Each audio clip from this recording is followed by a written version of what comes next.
So this is morning in Nokdim, Noam and Agie's house. There's a marine layer coming in off of the Mediterranean this morning and high winds, so we had been planning to do the Dead Sea today. Morning, Boker Tov. We're going to do a boat ride on the Dead Sea. Oh, I got my strong Arabic coffee from Aditi. Thank you for that. So because of the winds, the boat ride got canceled, so we have a very cool plan B in store that you'll find out as we proceed here. Or probably not, because I'm sure I titled my video accordingly. But this is Nokdim in what the world calls the West Bank, what the Jews call Judea, and now we're looking kind of toward the southeast, the Judean desert, and we're actually looking toward the Dead Sea right now. So here's my rental car, and Noam and I are off on our adventure. Say Boker Tov, Noam. More chilly in Jerusalem, huh? What's that? It's been more chilly in Jerusalem. Yeah, it's kind of cold today. Got the marine layer coming in off the unusual for Mediterranean. Mid-May. Yeah. So we're gonna get some food on the way to meet. Wow, this is a cool place.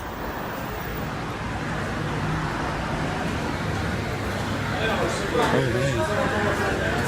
Oh boy. Need some food. Oh, that's what we're getting. Morning. Boker Tov. Good morning. How are you guys? This is so fun, man. Okay. It's the best. Ze gaan naar Tanom. Gaan. Hey there. Yeah, Boker Tov. Good morning. Ma shlomeh. That's like all the Hebrew I know right there, so that was it. Yeah. Do you like spinach? Yeah, sure. Spinach. You ready for Donald? You ready for Donald to come tomorrow? Oh, of course, yeah, we're meeting. Yeah, we have a meeting together. Yeah. He's talking about President Donald Trump coming, and it's going to be crazy. Sunday morning, one day before Trump coming to Israel. And the headline is, I'm working very hard that there will be peace. And that is President Donald Trump, so I guess, I'm not even sure I said it on camera yet, but so what's the big occasion coming up tomorrow that I haven't mentioned yet on the... We have Jerusalem Day. We're celebrating 50 years for United Jerusalem. It's a very Memorial Day. It's a significant day. Of course, having a round number like that, 50 years. It was a perfect timing, actually, for Trump to come here. Yeah, which again, I don't think I mentioned that yet, but who's coming tomorrow? We have President Trump. He spent last night, he spent in Saudi Arabia, from all places, right, dancing with knives or whatever. Right. Having I think it was a $200 billion deal with weapons, which is great. Right. Yeah, people forgetting that Saudi Arabia is still considered Israel's enemy. Besides the point. Yeah, and then he's coming over here. So he's going to be in Israel for 2 days, and do we have high hopes about what he's going to achieve? Not really, unfortunately. Yeah. Unfortunately not. This could have been a beautiful momentum being here. Yeah. The right time, the right place, 50 years, seeing it is, as he promised. Yeah. To keep Jerusalem united, having that promise for the Jewish people, for the Israeli state of Israel. Yeah. It seems like getting that advice from many different people advising it. About Israel, about the conflict. Doesn't seem that things will be strong like he promised he would. Yeah. And of course, Trump during his campaign promised, here, I'll put myself on here. Trump during the campaign promised that he would move the U.S. embassy from Tel Aviv to Jerusalem, and Prime Minister Netanyahu has been really clear that he would love that. But just before him coming here, within about the last week, he signed an annual waiver postponing that another year, like every president has done back to 1995, so Republican and Democrat. So President Trump so far, unfortunately for me, it's kind of disappointing his position in Israel, but he'll be here for 2 days. Traffic's going to be a nightmare, parking's going to be a nightmare, so I've already been invited to spend another night at Noam's house Monday night, yay, so I don't get stuck in Rekar Sderot. So anyway, so we're adjusting to it, but welcome President Trump and hope you do something good. Meeting with Mahmoud Abbas down in Bethlehem, and yeah, so I know, we'll see. Hoping for the best. Okay, so we got our barukas. That's what it's called? Israeli delight over here. I know I'm still pronouncing it wrong, but yeah, I'll get it. But man, these are good. And not sweet, but definitely fattening. You can just like taste the fat. Cheesy. It's so good. This is Highway 1. Yep, this is towards the northern part of the Dead Sea. We're just past the checkpoint. And here we are. This is the Dead Sea. Yeah. How's it feel going back to the Dead Sea from the other side? I feel like my head is way underwater. We're way below sea level here, right? Yep. This is the lowest place on Earth. Lowest place on Earth. It's now is this the saltiest freshwater lake on Earth? The saltiest body on Earth. You know what? It's actually the second saltiest. I read. Really? There's a lake in Antarctica. I read that as well. Yeah, I forget the name of the lake. Antarctica. It's a small pool, no? Probably, yeah. I haven't seen a picture. I of read it. that also, actually. Yeah. But, Is it the Judean desert? But no one ever goes there, so we just call this. This is 10 times saltier than the ocean. Right. That's why you can float. And that's why if you get it on your tongue or in your eye, you'll be screaming for hours. Yeah. I love it. It's great. I love it. And this is the Qumran is up there in the hill. Oh, is that On the right side, yep. That's right over here. Oh, so This is why it's called the metropolis of Jerusalem. It literally took us less than an hour from Jerusalem to reach here. okay. Oh, so we just gave it away. So our Dead Sea boat ride was canceled today because of winds. So our plan B is what? Qumran, where in 1947 the Dead Sea Scrolls were discovered. Right over here. Oh yeah, there we go. Yeah, turn right. Okay. So this is it, Qumran, Dead Sea Scrolls. Never been here, and you've never been here either. Qumran. This is Here we go. new for both Noam and me. So the famous Qumran, the entrance, and here's where we parked our car because we like living life on the edge.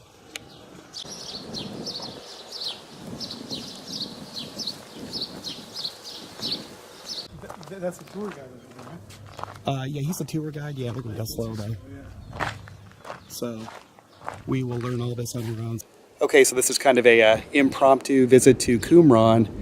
So we're kind of unprepared here for our documentary segment, so we're going to kind of learn as we go. So this is the important part of the story here. We're going to have our friend Noam read it for us. So you could maybe do English for my audience. Yeah. Okay, so 1947, 3 Bedouin shepherds discovered 8 clay jars in this cave. One jar contained 3 scrolls. The complete Isaiah scroll, within the popular version, the community roll, the roll book of Kumar and sect, and the Habakkuk commentary, and interpretation of the book of Habakkuk in light of the events of the Second Temple period.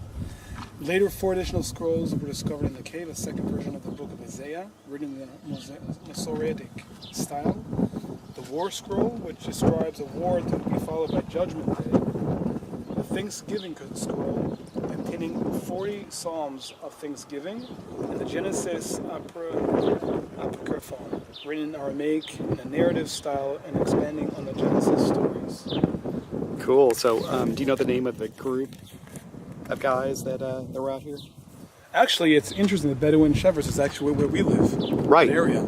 Yeah. Beit Sachol, Oh, absolutely. Yeah. which is right next to the Herodian.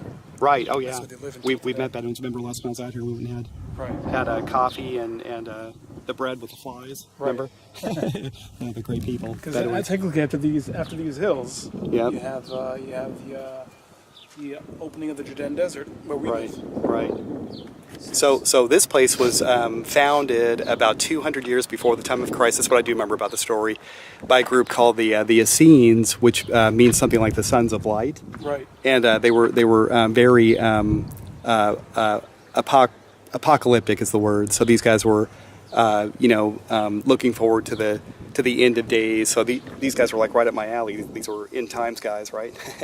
But they were considered, very, very mystical. But like we saw in the little film in there, it's thought that John the Baptist was an Essene and studied with these guys for a while. So, and if we really look closely at the teachings of Jesus, he was definitely influenced by, or probably a better way of saying it is that he was in agreement with the Essenes and what they were up to out here. But one of my favorite parts of the story is that among the Dead Sea Scrolls, and Noam and I were talking about this, and Noam still looks skeptical, but 3. I'm not sure if it's fully intact, but there were 3 copies of the Book of Enoch.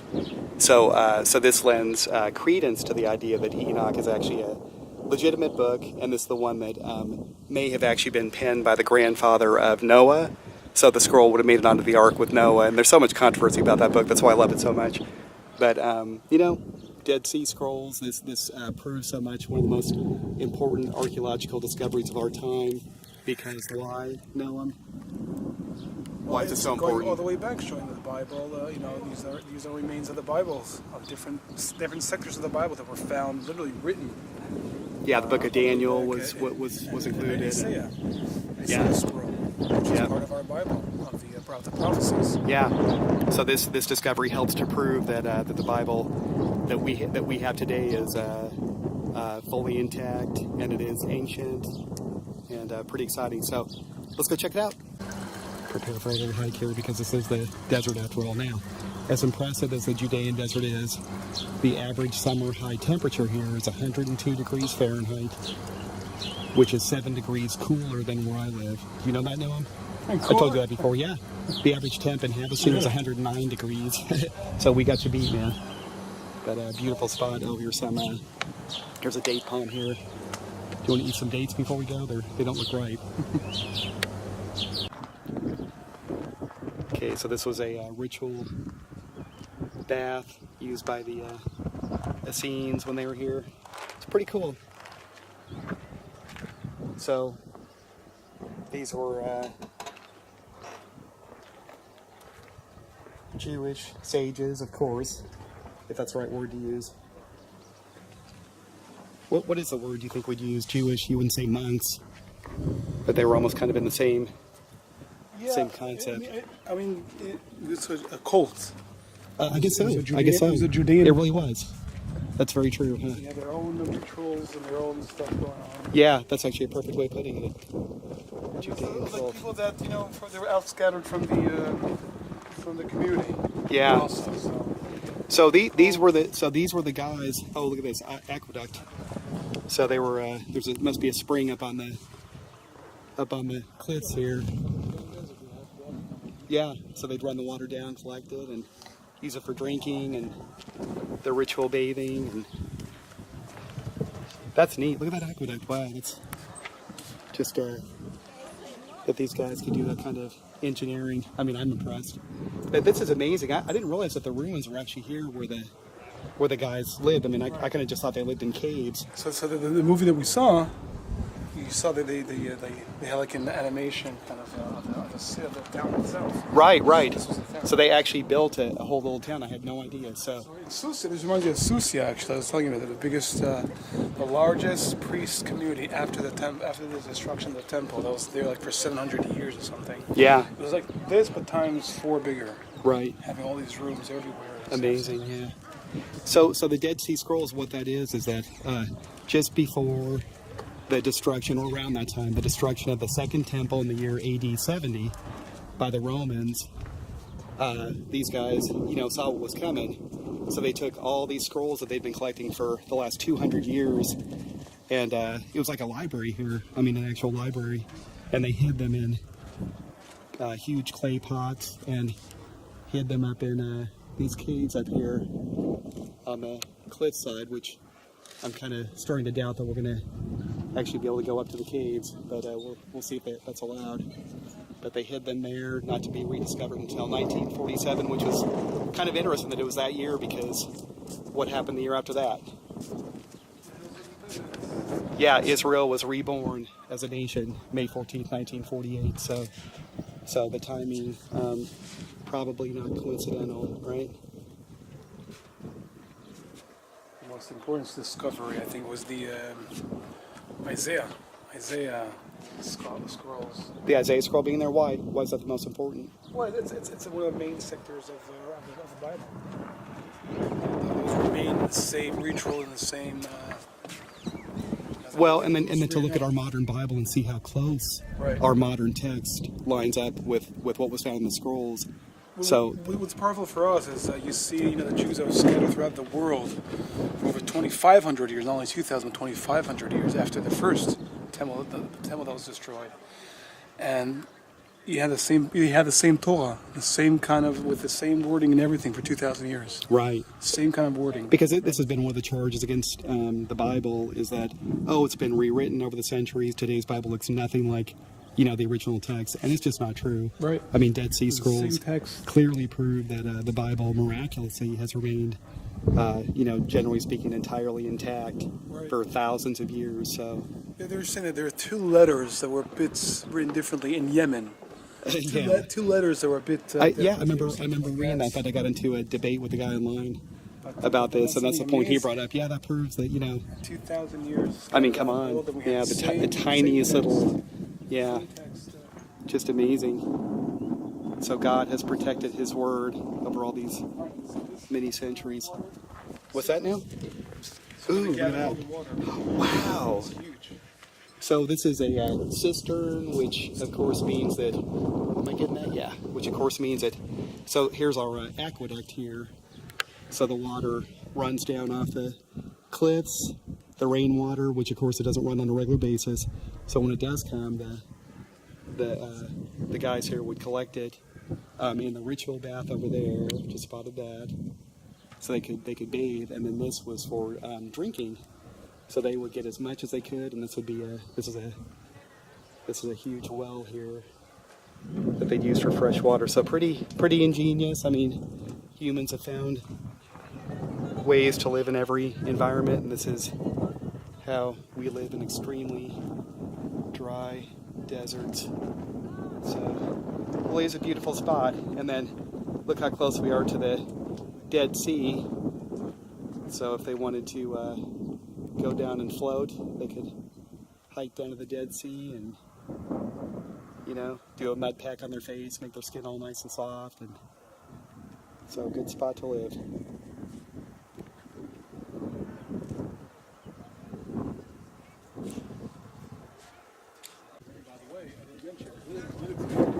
This is the last time with Obama's thing that happened with the UN, the 2334, condemning the settlements and all that. Yeah, I want to catch John 2016. Kerry afterwards was mentioning with the Dead Scrolls that the Palestinians want it back, claiming that this is their heritage. They want the Dead Sea Scrolls in their possession. Dear Lord! This was just mentioned a couple months ago. Yeah, First time. they'd get destroyed. I mean, I hate to be mean, but oh gosh. Yeah, because again, this is West Bank. So was John Kerry in favor of Israel giving the Dead Sea Scrolls back to the Palestinians? Oh, that's insane. Wow, look at this, man. Is this another cistern? Must be. I mean, obviously. And then this would be another ritual bath, I'm guessing here. And this is called a tour group, which we try to avoid. They take too long to get around. Man, look at this. Oh, look over there. No. The sheep and goat pen. Pretty cool. I know. And you got to figure in like really, really wet years, maybe this thing was full to the top. This could have been like a big Olympic-sized swimming pool, That's everything he wrote. They also have a huge cement there. Yeah. It's amazing. Look at the cement. I know. The pure cement they had over there remained over 2,000 years. And scientists did not even know what kind of chemicals they used at the time, because cement today has to be combined with all the different kind of chemicals or whatever. They Yeah, it's a didn't big have chemicals procedure. at the time. Yeah, because of course this is the original cement from 2,000 years ago. People they don't know Still intact. They don't know how to reproduce this until today. Yeah. See how long it remains and how good it repeats until Yeah. It's impressive. We had these birds back then.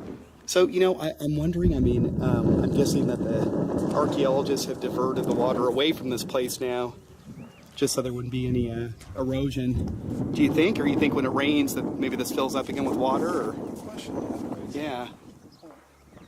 Maybe they want to try to preserve it, so they're diverting it now. Stairs, that's pretty cool. Yeah. So cool.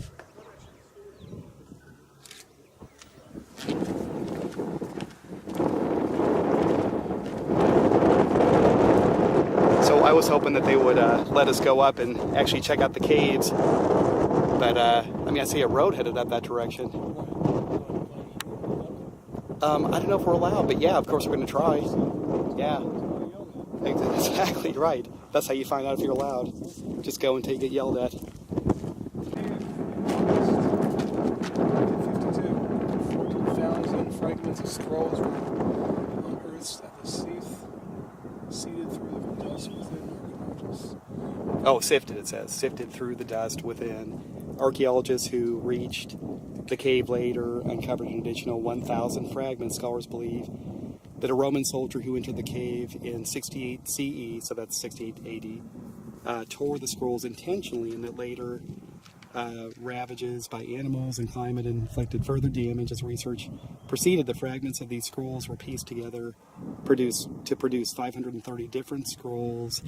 I can't read this. Something of these scrolls was completed in 2001. So, wow. Oh, wait. You know what? I was wondering what cave they were referring to. Look at this. I have totally seen pictures of this, so this is it. This is actually the cave. So, obviously, we can't, go into it, but that's it, man. We found it. Huh. That is so cool. Let's zoom in on that baby. Yeah, I've never seen a discovery thing like that. Because of technology, they're able to restore the scrolls. Yeah. And all the different remains and parts of the Oh, yeah, just like using, x-rays and whatever else they do. Probably stuff more high-tech than that. But, yeah, they've actually been able to read scrolls that before modern technology were completely unreadable. And I've seen some of the scrolls displayed at the Israel Museum. And then, actually, the first time I ever saw the Dead Sea Scrolls, there was a traveling exhibit of biblical text. So, it included, like, the Gutenberg Bible, which was, the first work ever produced on a, like mass-produced on a printing press. And then ancient, texts back to like the Babylonian and Sumerian times. But the highlight of the whole exhibit, and this was at the Azusa College in Los Angeles. I forget what year this was, probably 6 or 7 years ago. But they actually brought in fragments of the Dead Sea Scrolls, and that was very exciting because in that exhibit, that's where we had fragments from the book of Daniel, which was one of my favorite books, and then fragments from what else? What's the other book I keep talking about? There's Isaiah, there's Habakkuk. What's the one I keep talking about with the giants? Right, yeah, Og. No, well, no, Noah's grandfather, Enoch. The book of Enoch, yeah. But mention that driving down here, what did we see? We saw Wadi Og. Og, because we were in the region of Sihon. Right. So the book of Joshua says that he was the last of the giants, and that they even had an artifact of his. They actually had his bed, and I forget the name of the town that they were keeping it in. It actually mentions the town, but it said that his bed was over 12 feet long. So King Og was an actual physical giant, which lends credence again to the whole idea of what the book of Enoch talks about, angels coming down, mating with human women, producing a race of giants. It's controversial, but that's why I love it. Oh, there they are. The historical water that came to the Dead Sea Comes from the Jordan River. The Jordan River was completely dried out today. Yeah, and why is it dried out? Just overuse, right? Also from learning, what I've also learned on this boat ride is also because of the peace treaty we have with Jordan, promising them fresh, sweet water. Right. Going through the Jordan River. So the nation of Jordan is pumping water out of the Jordan River, which is and for what's for water. Well, they have serious problems of fresh. They don't have fresh water. Well, yeah, of course. Now what is the result? What's happening to the Dead Sea now? It's dying out. It's disappearing very fast. By next generation, we're not going to have a Dead Sea. God, it's crazy. That's why I decided the next few years to focus on this area, is to try, healing this place in any way possible. Taking from what we learn of the world, taking a cause and using the dramatic aspect of it and try creating awareness to affect public opinion. And by doing that, hopefully to pressure to have real solutions for this area. This is a heritage, biblical, prehistorical site. That this is part of our Bible.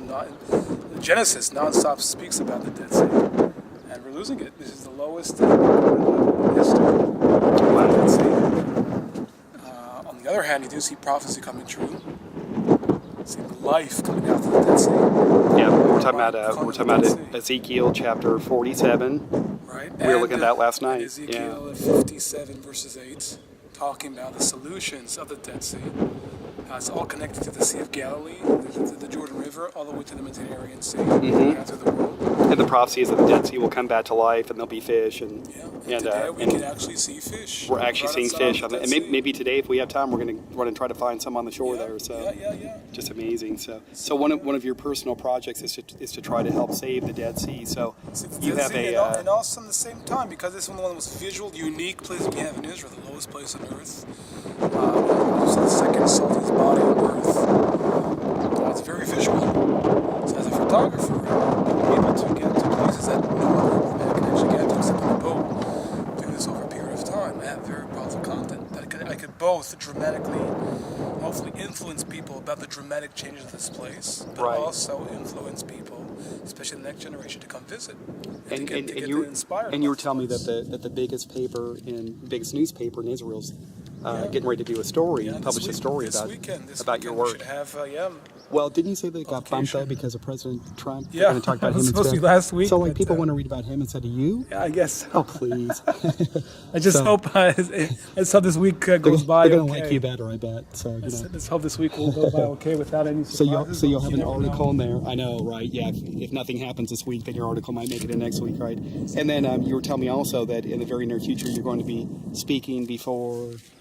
The Knesset, the Knesset has invited me to present my work. I've been documenting for over a year now the Dead Sea. I have very unique, first-of-a-kind documentation. I've shown the dramatic changes. And for my audience, the Knesset is, they don't know. Israeli Parliament. Which is the equivalent of the United States Congress. So you're actually speaking before the Israeli Congress, in effect. Correct. Well, the committee that has to deal with the Dead Sea. Right. Yes, so very, very impressive, man. Yeah. So I'm looking forward to that. And hopefully next year, my challenge is bringing this story to North America, first of all. Yeah. So my challenge next year is going to Florida and Arizona. Yeah. Those are the main spots I'm trying to hit next year. Yeah. And March, April, that's my next time visiting Arizona. Yeah. To show this and to inspire people. That's a good idea. How about if we set up a huge event in Havasu for you to speak? That'll be amazing. That's a given. Yeah, you've done that a couple times. Yeah. It's always great coming back and having new stories and another piece of Israel. It's fascinating for me as well. Absolutely. Another piece, and more in an intimate kind of way, personal kind of way, so people can connect it to it more. Right. So that's great. I have a lot of different pieces I'm putting together. Yeah, I can't wait to see presenting my story, my Israeli story, through my eyes of the camera, right. and connecting more people to the land, what's so called, in any way as possible. Yeah. Into the story. So. Yeah, it's a great endeavor, man. See where this will take us. Yeah. Another ritual bad boy. These guys sure took a lot of baths, huh? I've got one bath in my whole house. You're mentioning in this video, it's part of the ritual. Right. Yeah, like all the time, these guys like morning and evening taking their baths. That was very, very hot. Yeah, right. They were kind of hot tubbing it, but more like cold tubbing it. And that's what I was thinking, man. Some of these cisterns would make nice swimming pools. I don't know. Maybe you don't want to swim in your drinking water, but.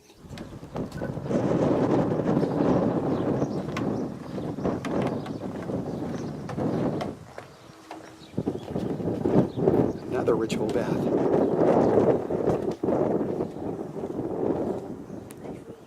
Yep. Sure, a lot of them, they'd have stairs going all the way down, of course, because sometimes the water level would probably be very, very low, and other times very high. Oh, look, here's a picture. Now, does that look like they're having a ritual bath, or they're just kind of like hanging out? I don't know. So what? We would have in Gush Etzion, we'd find remains of these kind of ritual baths. Mm-hmm. Why do they have that? On the way to Jerusalem. Mm-hmm. Meaning it'll be less than a day's walk from Gush Etzion, Judea area, it gets so crowded during the holidays, so people would do their rituals of bathing Right. in Gush Etzion area, in Judea area. Yeah, and up there, of course, the purpose of the bath was because before you could go up the Temple Mount, right. you had to do the ritual bath. Yeah, I remember seeing ritual baths at the base of the Temple Mount that the Right. priests would use. And that's the law for us until today. If we do visit the Temple Mount, we have to be bathing ourselves and not wear leather shoes. Oh, no kidding, okay. Yeah. So you actually have to do a ritual I've been there bath once, before you... and I think it was the day of my wedding. I don't even remember when I went. Wow. I think. So you've been up on the Temple Mount one Once, time. that's it. Now, how did you go? You didn't go with like the Temple Institute or something. You just go by yourself? My two best friends who followed me that day of when I got married, they took me. It was not an easy experience. I'll be honest. It was How come? because you're not the owner of this place, and you feel a foreigner. You feel uncomfortable. People are looking at you all the time. You cannot mumble anything. You cannot say any prayers because, God forbid, you should say any prayers, you'd be arrested. See, and this is the irony of what we're celebrating this week. So that's technically not true what you just said because you guys are the owners. You captured it in 1967, but then what happened? We automatically give it back to the Waqf, to the ones who actually. Yeah, Moshe Dayan, who was the commander of the Israeli Armed Forces, who took the Temple Mount. I think it was 3 days later he commanded the Israeli flag be taken down from the Dome of the Rock, and just insane. Yeah, in terms of human rights or self-identification, identifying yourself as a Jew is a problem on the Temple Mount. So we're celebrating the have your 50 year. rituals. We're celebrating the 50-year anniversary of the Jews finally after 2,000 years getting the Temple Mount back. And yet you can't even go up there and move your And lips. it's You'll get interesting arrested. that our entire focus is the Western Wall, which is only a small part of the entire complex itself. And it's not the temple. That's the foundation. And it's interesting that this was our education and focus all these years, when not even realizing it's what's on top was considered completely holy. Yeah, I mean the Western Wall, nice as it is, it's just a retaining wall, and everybody prays there and makes such a big deal out of it. But I mean, forget the wall, man. Take the temple. Temple Mount back. Are you focusing on the subcontext or the what's the right wording for it?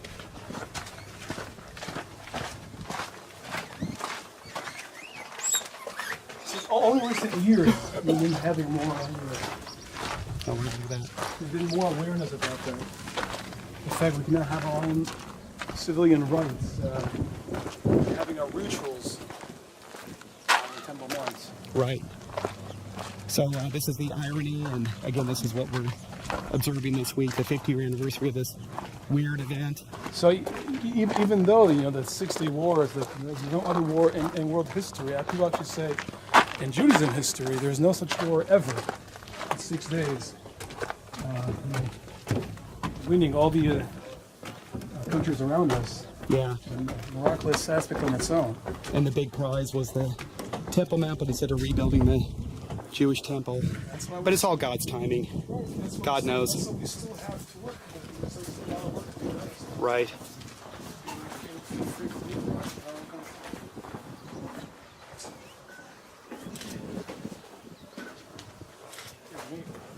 Amazing.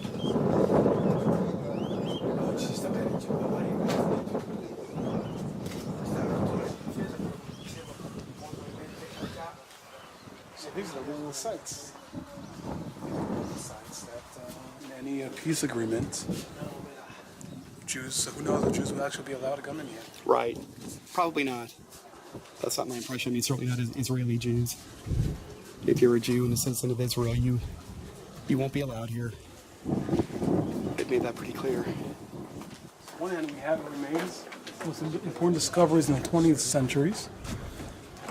Part of our Bible was discovered here in the same kind of text. On the other hand, politically speaking, who knows if this will be made in Israeli hands, modern Israel's hands today, which Right.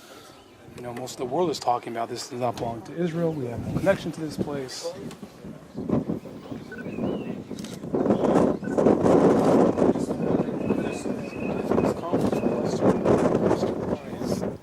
Yeah.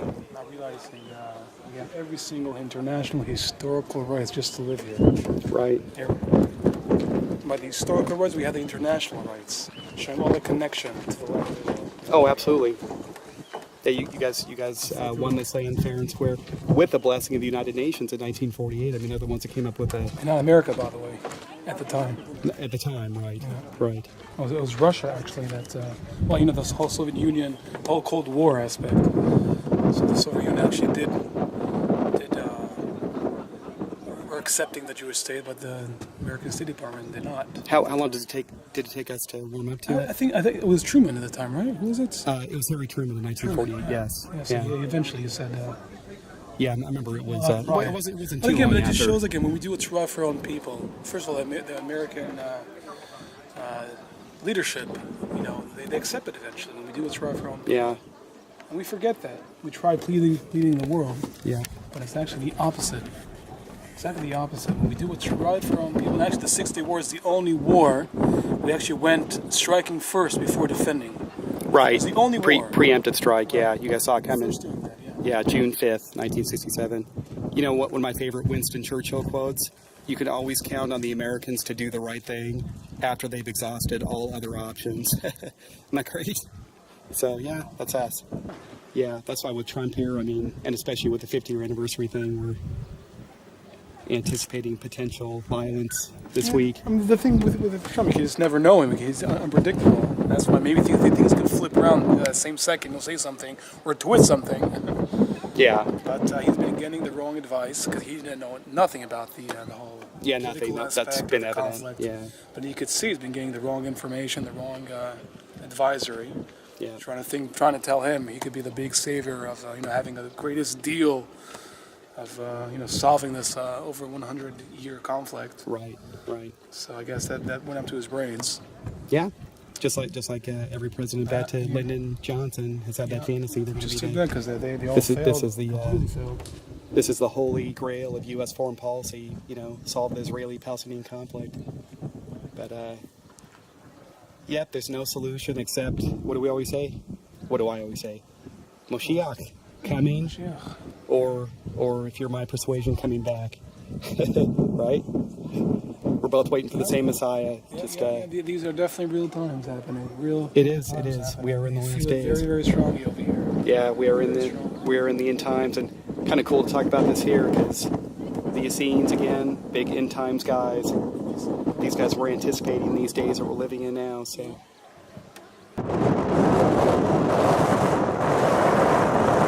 I don't see a sign saying we can't.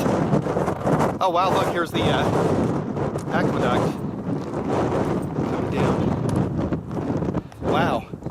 You see this, man? There's the aqueduct.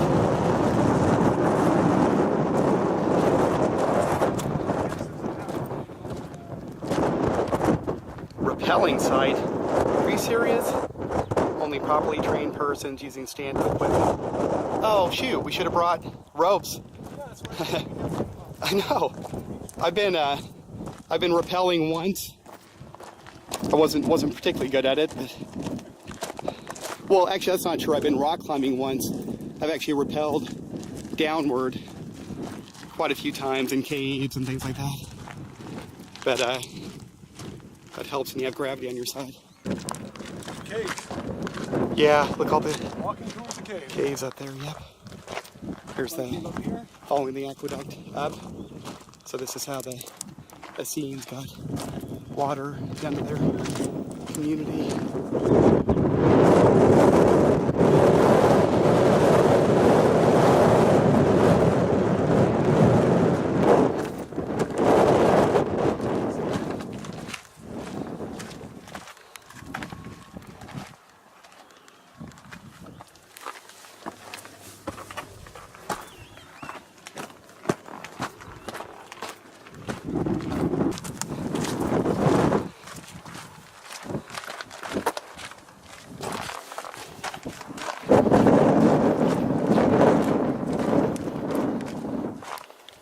Gazelles.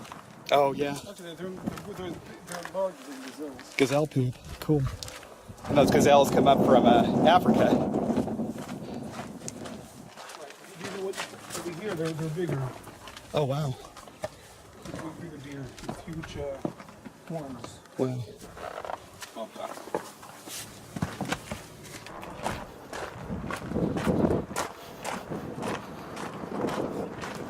Wow. Shot here. Yeah, wow, look at that. Amazing. Over here, you can see the cave. Oh yeah, there's the cave. There's the cave where the first Dead Sea Scrolls were discovered. Right there.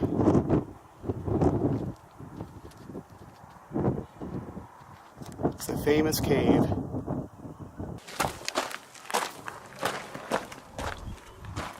It's a long way down. More gazelle poop.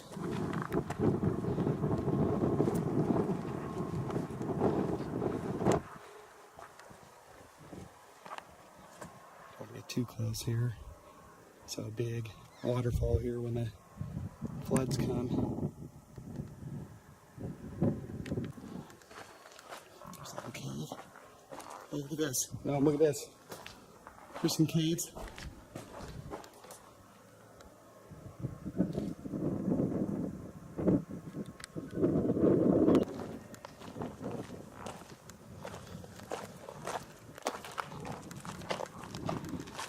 So we're headed up to presumably where more of the scrolls were discovered. This is where all the caves are, up this way. Didn't see any tour groups coming up here, huh?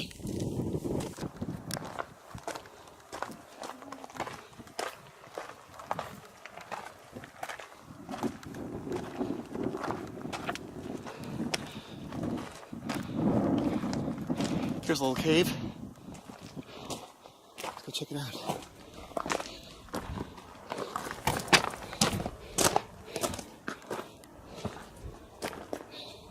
So I'm guessing no scrolls were discovered here. Goes back about 6 inches. So Noam just noticed that from our perspective here, you can see additional caves by the original cave. So it's like over on the other side too. So I think we're seeing where most of the Dead Sea Scrolls probably were deposited. Oh, here's another one here. It's a good thing we hiked up here. Yeah, look over here, Noam. It's another one. So I'm gonna guess that this is mainly along this cliff over the wadi here that these scenes hid the scrolls. How cool is that? Oh man, stop for 1 second. He's such a typical Israeli. Flies ahead of you. Never try to out-hike an Israeli. Pardon my heavy breathing here. You know, the camera's picking up. But boy, it's quite a hike. Hey Noam, so we can skip the gym this week. Huh? We can skip cardio this week. This is it. This is from the last set of hikers that came up here. This snail shell here, so evidence that water does run around here on occasion. Flip-flops. I know. I got these fancy hiking shoes and here in flip-flops. I said before, you're typical Israeli. You guys are hikers.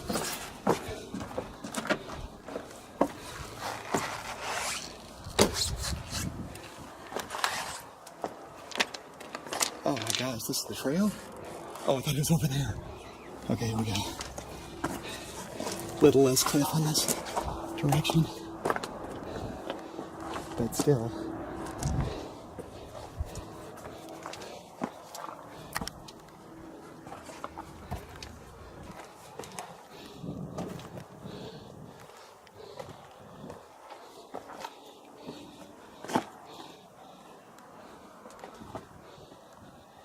Was it this way? Yep.